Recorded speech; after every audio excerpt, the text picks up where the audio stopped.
Let's say China. China. China. China. China. China. China.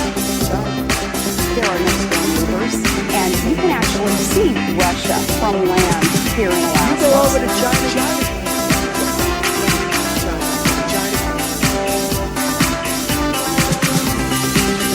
I did not have sexual relations with that woman.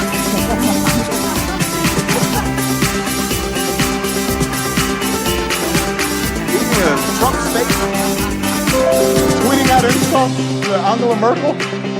What's he doing? Ladies and gentlemen, please welcome your host. Yes. Hello, and welcome. I am James Andrews, and you are listening to So This Happened, the only news you need if you only listen to one thing every single week. I guarantee you, everything you hear today will be the truth. It is Friday, the 30th of March, 2018. And a big welcome to everybody today. Thank you so much for tuning in. And as always, before we begin, I do just want to say, if you could take a moment to review us on Apple Podcasts or wherever you're listening to this, that would be champion. And of course, if you wish to support the show, you can always do that by becoming a patron. You can do that by going to our website, sothishappenshow.com, where you can also listen to past episodes, check out fun pictures of... Do we have pictures of me up? We don't, okay. No fun pictures of me, because there just isn't any. Maybe we'll do that one day. It's been another absolutely crazy week in politics and just in the world in general. My favourite story this week has to be one that comes from Florida. I know, whenever you start a story saying my favourite thing that happened this week comes from Florida, you know it's going to be something fucked up, right? It's just how it is. No offence to anybody in Florida, it's a lovely place, but you people are a little bit fucked up. Truth. Sorry, it hurts sometimes, doesn't it? Anyway, this week, a mother gave the word carpool a new meaning. The Okaloosa County resident was going shopping with her family. When she got in the car, she realised she'd left her money inside, so she got out the car to get her money. Unfortunately, she forgot to put the handbrake on and apparently left the car in neutral because it rolled back into a nearby swimming pool with her daughter and her husband inside. Now, nobody was hurt, so now we can make fun of the story, right? What the fuck were the husband and the daughter doing? Okay, I understand. She gets out, she's in a hurry, she's flustered, she forgets to put the handbrake on, she runs in, the car starts rolling. Okay, it happens. But there were two people inside this car. Could you imagine being a fly on the wall there?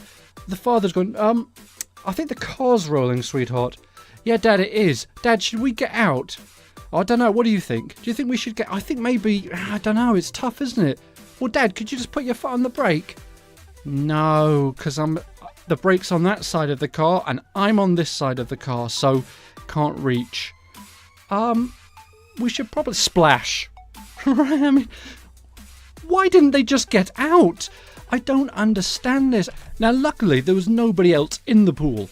When the car went in, there were two people in the pool, probably feeling really stupid. Afterwards, they're drying themselves, going, you know what, Dad, we should have got out. No, you're right. You're right, sweetheart. We should have. We should have just opened the fucking doors and got out of the car before it went in the swimming pool. Because you've got time, haven't you? You know what I mean? It's sort of... It's not just going... It doesn't just go right in the swimming pool. I mean, you know you're going towards the swimming pool. You can see it. It's a bloody big pool. You see it coming. You're going, we're going in there. We are going in the pool. They didn't do anything. It's amazing. I love it. And another story from this week, which... This one boggles my mind. There is a man called Mike Hughes. He lives in California. Mike is convinced that the world is flat.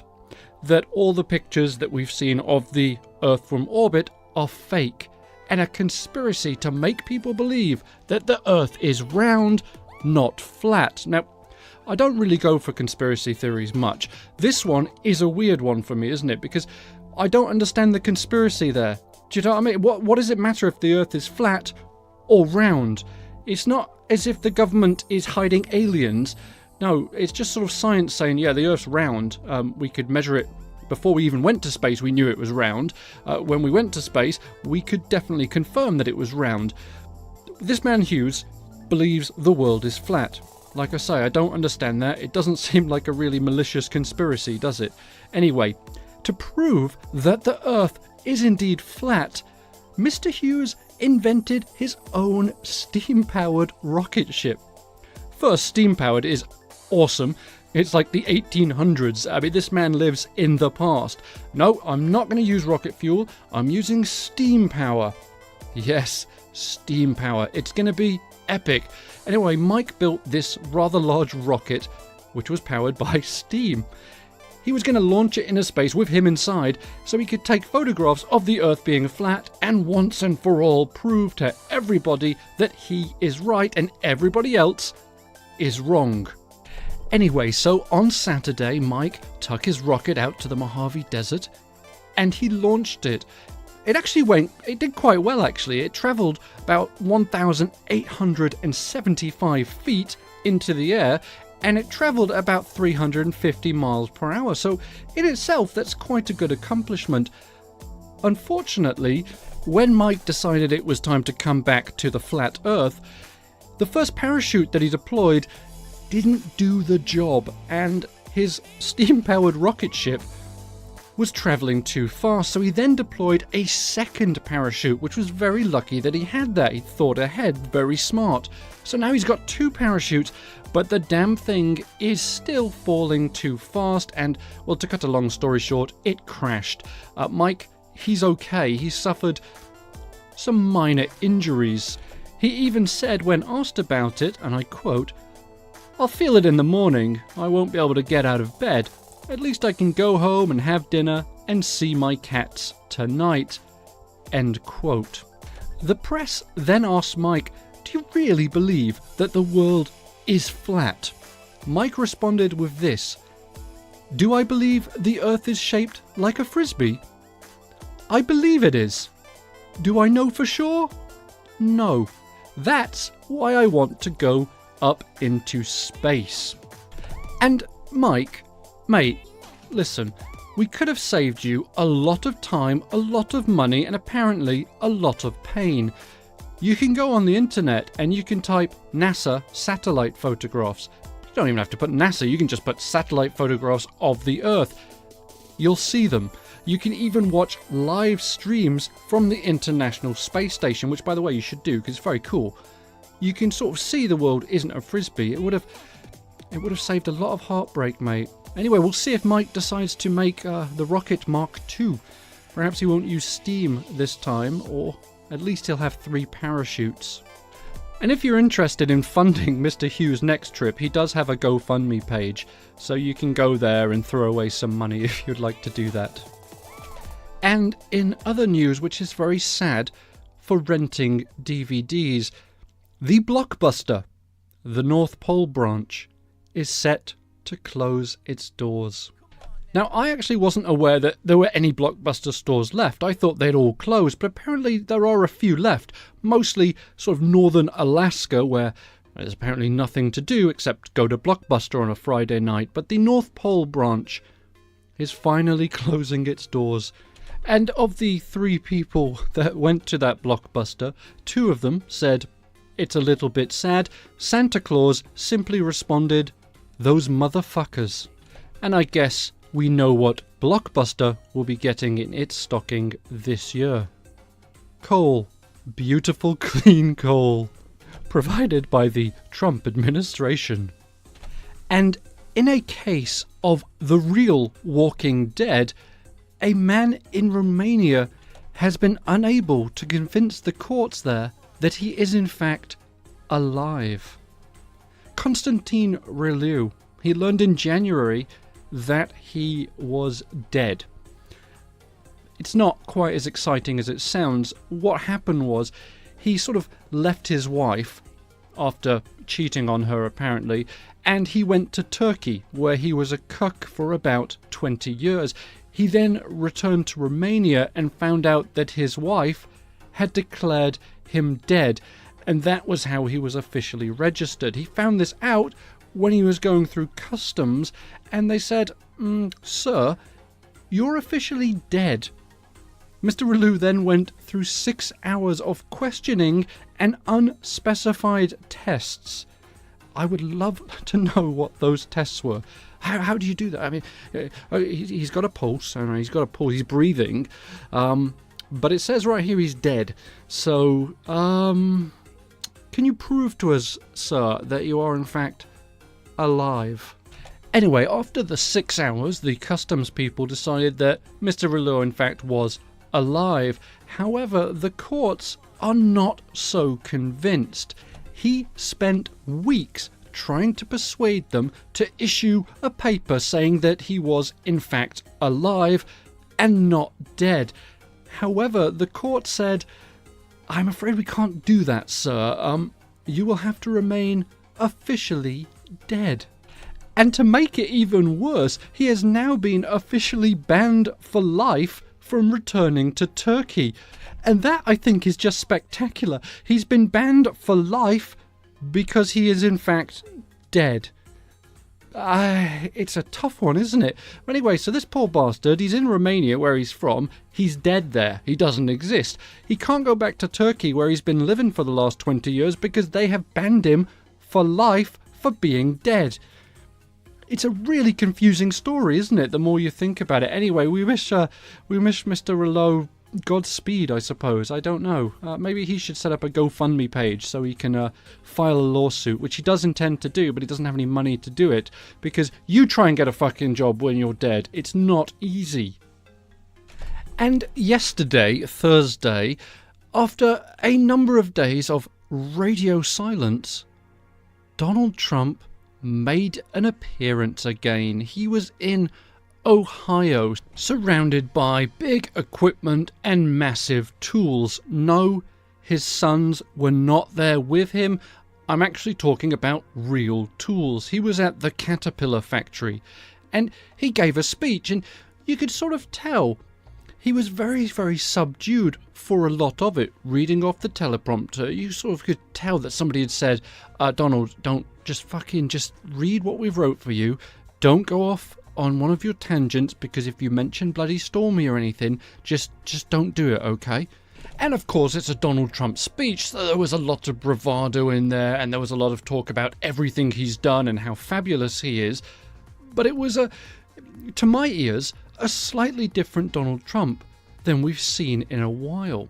So here's the speech in 3 minutes. I was always very good at building. It was always my best thing. I think better than being president, I was maybe good at building. Like you people, you're good at building.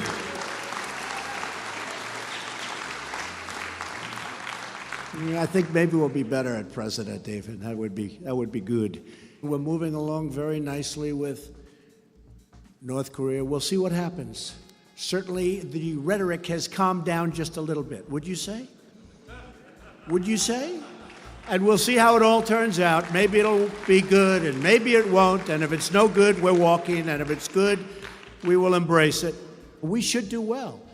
History says that when you win the presidency, that party doesn't do so well in the midterms because people get complacent. They get complacent. We cannot be complacent. We've got the greatest economy maybe ever, maybe in history. One of the things that wasn't mentioned by the folks in the back that we got recently in the bill was school safety. And with the Stop School Violence Act was passed. That's the Sandy Hook people, the great people of Sandy Hook. They wanted it so badly. That was done. We fixed very strongly the background checks. We got rid of the bump stocks. The bump stocks now are under very strict control, which I think everybody agrees it's fine. I have gotten done much more than I promised. I promised certain things. We've done a lot of things that I didn't even promise because I figured it couldn't happen. And by the way, we're knocking the hell out of ISIS. We'll be coming out of Syria like very soon. Let the other people take care of it now. Very soon. Very soon. We're coming out. I used to say, keep the oil. We never kept the oil. If we kept the oil, we would have been okay. If we kept the oil, we wouldn't have ISIS. Because you know who kept a lot of the oil? ISIS. I've asked Republicans and Democrats in Congress to come together and deliver the biggest and boldest infrastructure plan in the last half century. I don't think you're going to get Democrat support very much, and you'll probably have to wait till after the election, which isn't so long down the road. First, we'll invest in the American worker. My Council of Economic Advisors estimates that our plan will create up to 400,000 new infrastructure jobs almost immediately.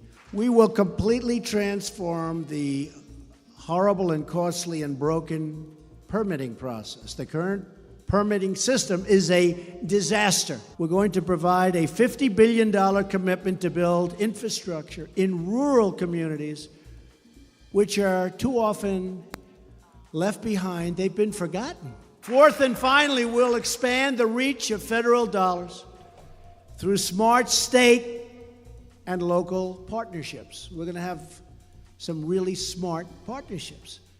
So there it is, the president today. And one thing that shows quite clearly is he's not very good at reading. You know, when he was doing the parts where he was reading, it was all a bit so. It would be like if I scripted the show rather than just going off what's in my head. It would sort of be like, and today there was a very interesting story that happened, and I am now going to tell you about it. It's sort of the feeling you got, wasn't it? You sort of, I don't know, I'm reading that. And one thing I did notice there, the crowd was not quite as excitable as they usually are. Usually at these Trump rally things, you know, he holds it, he picks where it is, and he picks who's going to be there. So it's all these sort of big Trump supporters just, you know, chant, lock her up, all that stuff, right? There was really none of that today at all. There was a smattering of polite applause every once in a while, a couple of chuckles when he made one of the bad jokes, but there really wasn't that massive excitement that we've seen at a lot of Trump rallies. Now, this could be for two reasons. Firstly, it could be because it was in a factory and these were just workers at the factory, and some of them maybe liked him, some of them maybe didn't. Or the second option, which I like this one. I hope this one's true. People are less sure about Donald Trump. People that were big fans of him, 6-7 months ago, all of a sudden with all these sort of scandals that have been coming up, are sort of going, well, yes, but he's a bit of a prick, isn't he? Because I think that probably is happening around the country. I think you've got these people who are very much diehard Trump fans who are now looking at this whole thing with Stormy Daniels, and they call themselves good Christian folk, and they're saying, ooh, that's against Jesus, isn't it? Oh, damn, this is tricky because I love Donald Trump, I love Jesus, and they're just right now, it's hard. Now, of course, you do have your evangelicals who are still, Trump is God, Trump is the Son of God. And I'm not actually joking when I say that. There really are people that believe Donald Trump was sent by God to make America great again. MAGA. But for the most part, I think people who sort of have their heads screwed on relatively tightly are sort of looking at it going, well, you know what?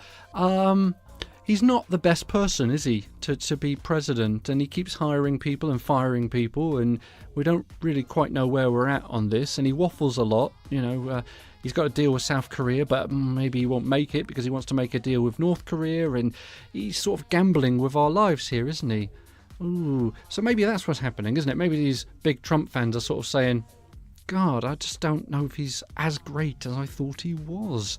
He mentioned in the speech there a lot about the infrastructure bill that he's putting forward. And again, it's one of those perfect examples of a Donald Trump plan where he says, we're going to spend billions and billions and billions of dollars in rural parts of America. We're going to build super highways there. It's going to be amazing. It's going to be fantastic. Everybody's going to be working. But then he neglects to mention how it's going to be paid for. It's sort of like when you have a kid, right? I have friends that have children. I don't have any children. I'd be terrible at it. But I do have friends that have children. And that's sort of their mentality, isn't it? You know, if we're out, I go, Dad, could you buy that for me? And they'll say, no, I can't buy that for you. Oh, why not, Dad? It's only $10. Because you don't have $10. Yeah, but you could give me $10 and you could pay for it, then I could have it, I'd be happy, and that's what you're supposed to do. You're my dad, you're meant to make me happy. And my friend's sort of like, fuck off. But that is how he talks, isn't it? It's sort of like, we're going to spend $20 billion here, then we're going to take $15 billion and we're going to spend it there. Then, this is the best part, we're going to take $28 billion and we're going to spend that right here. Where's it coming from? Let me tell you about this one. We're going to take $15 billion and do this. Spectacular, isn't it? It's magic.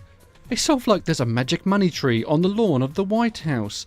And now, seriously though, one thing that Donald Trump does do a lot in speeches is he always blames the Democrats. You heard there when he said that we're going to make this infrastructure bill. The Democrats, they're probably not going to go for it because they're bastards. But that's okay, because we'll vote them all out in November, which probably isn't going to happen if we look at what's happened in the last few months. It seems like there is a blue wave coming, as people are fond of saying.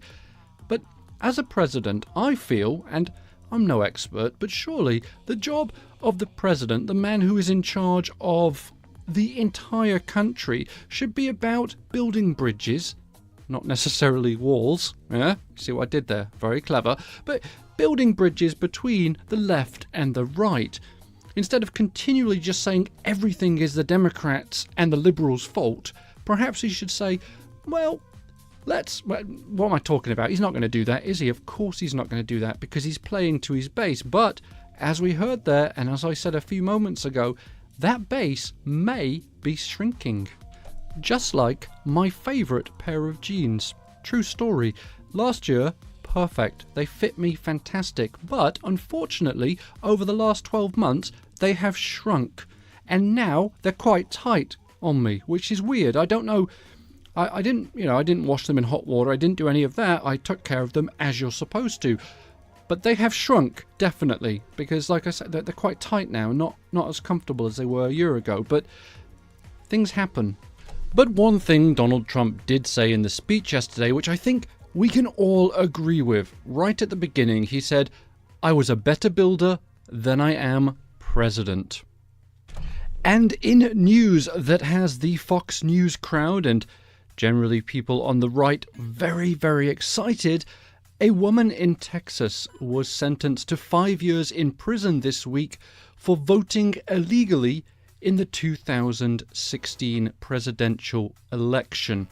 Crystal Mason, who is 43 years old, is a convicted felon.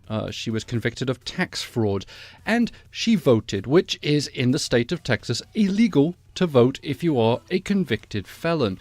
So she's going to prison. Now, the Republicans, and particularly Fox News, are really excited about this because they're saying, you see, there is voter fraud, and the Democrats and the Liberals said there is no voter fraud. Okay, let's take a little step back just for 1 minute.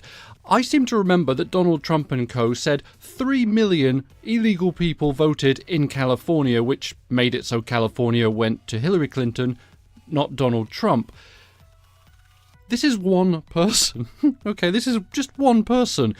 One person who, if reports are to be believed, she didn't realise she was breaking the law. She didn't read the fine print that said if you are a convicted felon, you cannot vote. She was here legally. Well, she was born here. She's an American citizen. So she just didn't read that little bit, okay? So her bad, and 5 years is, well, it's pretty extreme for voting, but whatever that is, one person does not make 3 million, does it? You see, it's sort of, the logic's confusing to me, and it's completely a false narrative.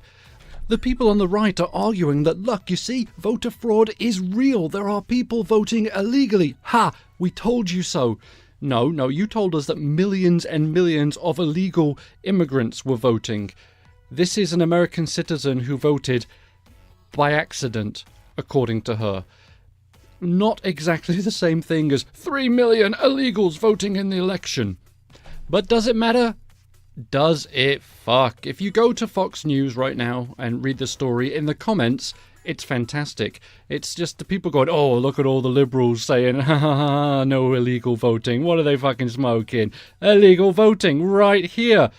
And it's a bit of a non-story, to be honest, isn't it? It doesn't really matter. But I'm only telling you this in case somebody comes up to you next week and said, oh, you remember when you told me that nobody votes who's illegal? Well, fucking look at this. This lady right here, she voted, she was illegal. In your face, I was right. The election was rigged. Was it? How was it rigged? Did Donald Trump win? Yes. Because millions of people voted against him. Yes. Right. Does that make sense? Yeah. Yes. Yes, it does. No. Yes. And the argument will probably go on like that for about 20 minutes. If it's anything like my arguments, I just say yes, and they say no, and I say yes. Then they say no, and then I'll throw in a yo. And they go, what? Was that a no? No, it was a yes, but with an O instead of the ES. Yo. And this is starting to descend into silliness, so let me tell you a little bit of a story. On a Saturday morning, I like nothing better than to sit out on the veranda, weather permitting, and enjoy a nice cup of coffee. I sit there, I read the newspaper, listen to the birds, get bothered by the dogs, often. But it's nice, it's relaxing. You have no worries, right? I'm sure many of you enjoy doing that. Well, California. Fuck you, California, for this, because, well, you'll see what I mean. A judge in California has decreed that coffee in the state of California must now carry a cancer warning. I know, it's devastatingly horrible. The judge said that Starbucks and about 90 other coffee sellers had failed to put a warning on their label saying this product may cause cancer. Now apparently it's something to do with a potentially toxic compound that's produced during the roasting of the beans. And this isn't something that's just specific to coffee. It's a thing. Is it a thing? A protein? I don't know what it is, but it's called acrylamide. Okay, and what that is, it's a thing that is created when any starchy food is roasted, grilled, or fried. So toast, if you put it in the toast, well, you put bread in the you put bread in the toaster, and when it pops out as toast, if it's gone a bit black on the sides, you're gonna get cancer, right? The problem is, and this is where science comes into play, scientists believe that you would have to be exposed to a margin of 10,000 or higher if it were to have any adverse effect on you.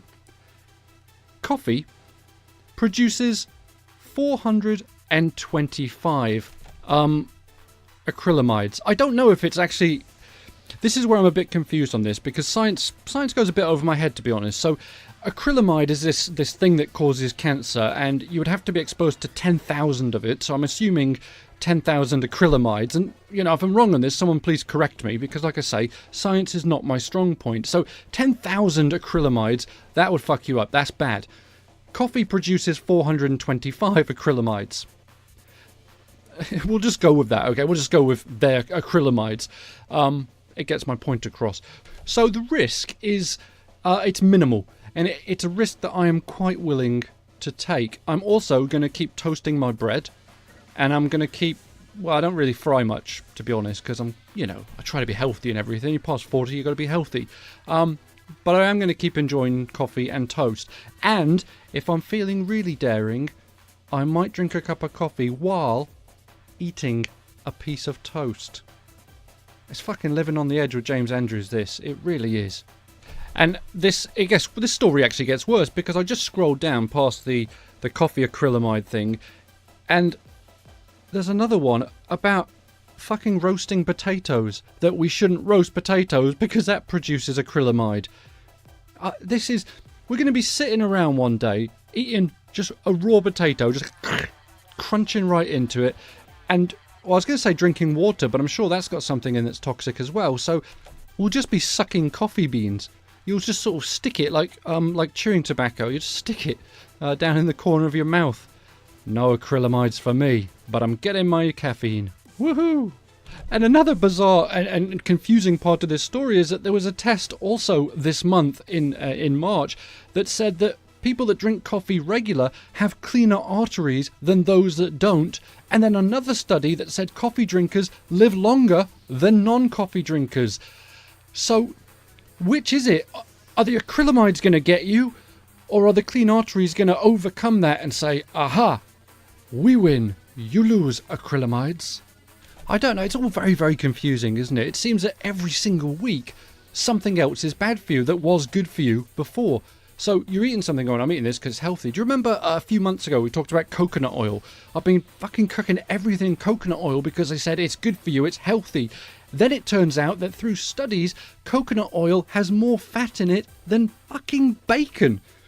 So it's not healthy at all for you. It's just, it makes my head spin. You know what I say? Enjoy what you enjoy, and that's it. You know, you're only here for a little while, so you may as well make it fun.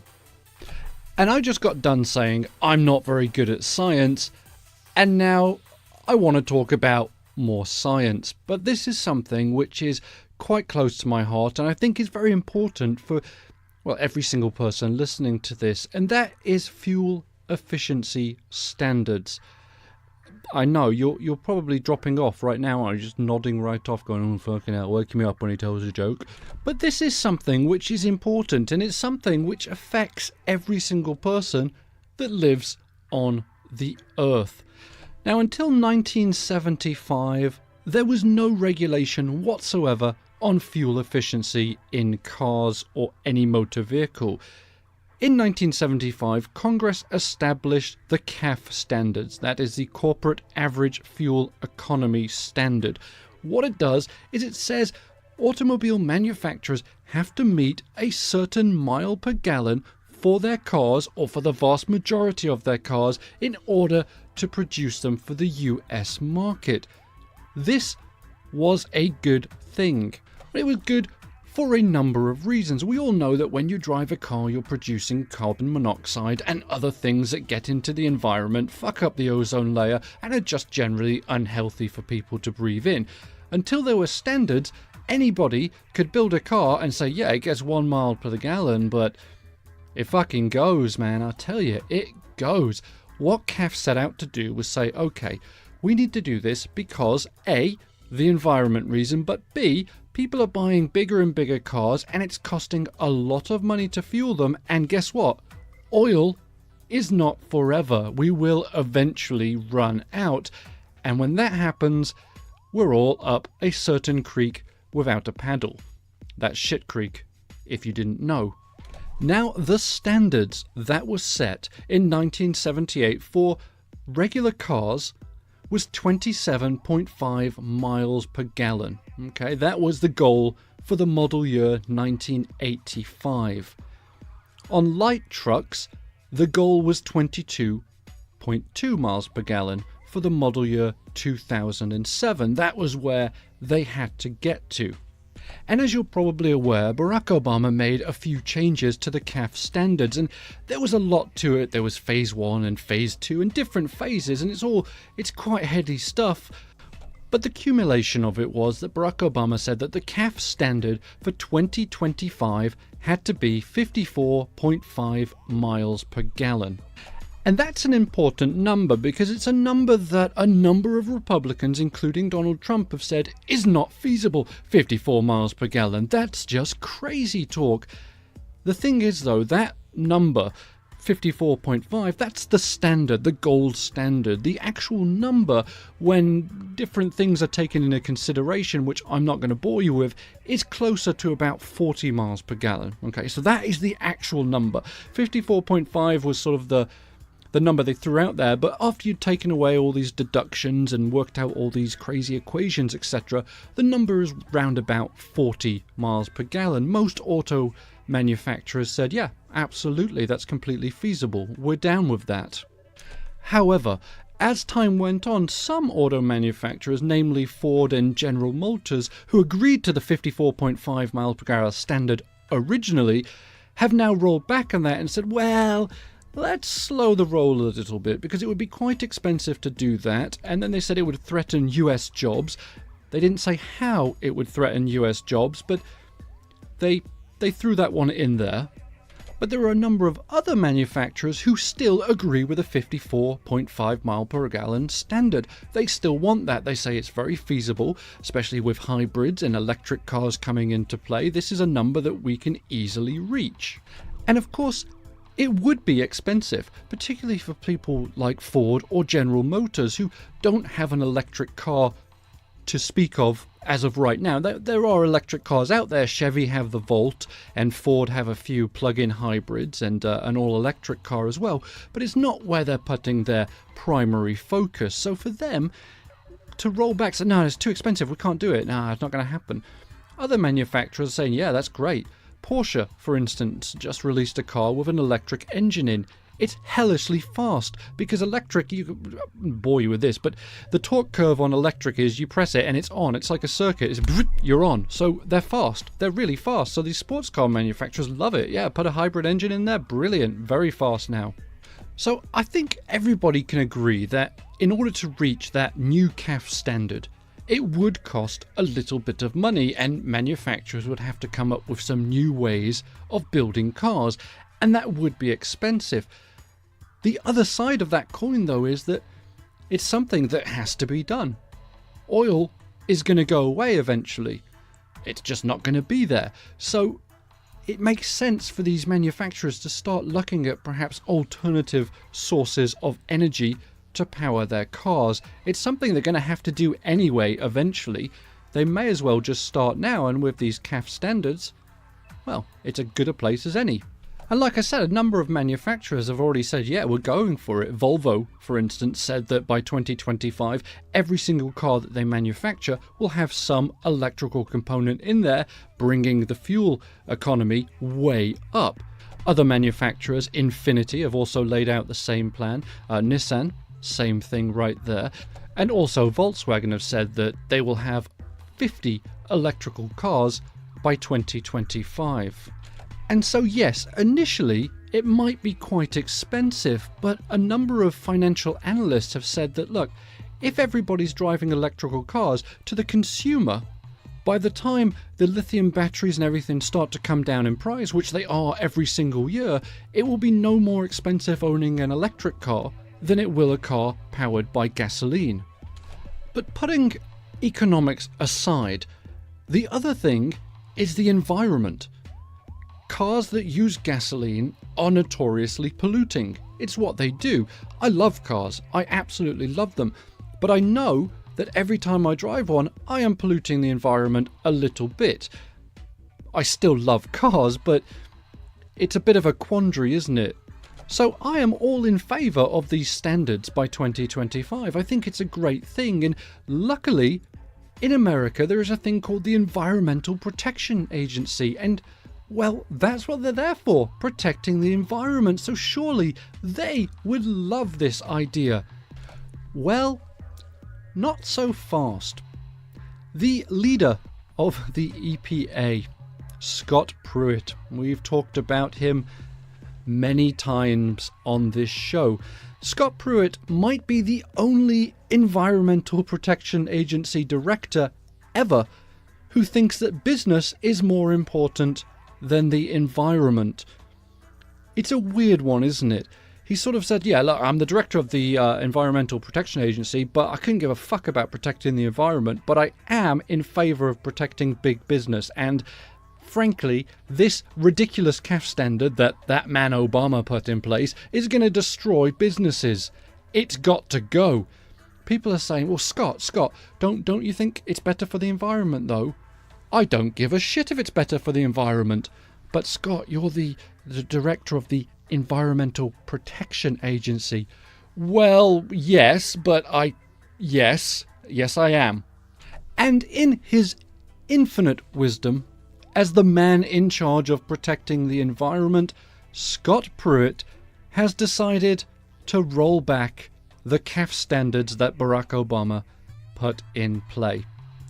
As of right now, we don't know how much he's going to roll it back. He potentially could just get rid of it completely. He does have that power, unfortunately. But not only could he completely roll back the standards, he could also get rid of something that Congress put into the Clean Air Act in 1970, which was designed for traditionally smoggy states such as California to adopt their own standard different from the national one. In California, the standard is much higher than it is nationally. And it isn't just California, 11 other states have also adopted that part of the Clean Air Act where they say, okay, so you've set the standard here nationally, but we think we need to be even stricter because we have big cities that produce lots of smog. It's very bad for the environment, so we're going to go even further than the EPA's national standards. There is a lot of fear that Scott Pruitt could completely get rid of that part of the Clean Air Act, thereby forcing California and the 11 other states that have adopted California's model to just adhere to whatever the national standard is, which will probably, actually you can almost guarantee, is going to be considerably lower than the 54 mile per gallon standard that Barack Obama put in place. But all is not lost, because even if tomorrow or Monday or Tuesday Scott Pruitt completely rolls back the CAF standard to 4 miles per gallon or whatever he does, he will not be able to do it without a fight. A number of concerned groups made up of scientists and environmental people have said that they will take Scott Pruitt and the EPA to court to challenge whatever standards they decide to adopt. And it won't just be scientists and environmentalists taking Scott Pruitt to court. He's also going to have to deal with the court of public opinion. Even though right now gasoline prices are quite low, historically, people always want to pay less at the pump. Now we know that gasoline isn't going to get cheaper. It's just going to continue to get more and more expensive. As it does, people are going to be looking at cars that can get them further for the same amount of money. So you can guarantee that people are also going to put pressure on the EPA and say, wait a second, no, we need these car manufacturers to make cars that are more economic for us to drive. And if you remove any standards, you can guarantee that companies like Ford and GM are not going to make cars that can go a long way on a gallon of gasoline. They're going to make them as cheaply as they possibly can, and that does not make for good fuel economy. So this is a story that we are going to be watching very, very closely because it is important. It's important for people's wallets, and it's also important for people's children and people's grandchildren, because remember, they are the ones that are going to have to breathe the shitty air that we create now. So remember that tomorrow when you go shopping in your big SUV. Yeah, feel bad, you should. Oh God, I'm fucking up the world for my great-great-grandchildren. And anyway, it looks like we are out of time. It's about time for me to go burn some toast and drink some coffee. It's been a wonderful conversation as always. I really do enjoy our little chats. And remember, we can always continue the conversation on Facebook or Twitter. You can send me a message from the show's website, www. You know what? Sorry. They keep telling me, don't say www. James. It makes you sound ridiculous. Just say sothishappenshow.com. Everybody knows it's got www. In front of it. So, just if you want to go, send me an email. I'll read it and I might respond back to you if you're nice enough. Anyway, listen, have an absolutely gorgeous week and have a great weekend. If you celebrate Easter, enjoy it. Eat lots of chocolate and do whatever you do on Easter, I suppose. Anyway, listen, good night. Have fun and be excellent.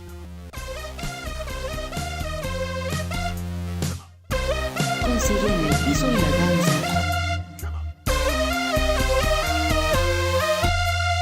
Consigue en el piso y la danza. Consigue en el piso y la danza. Fuck me, I'm famous.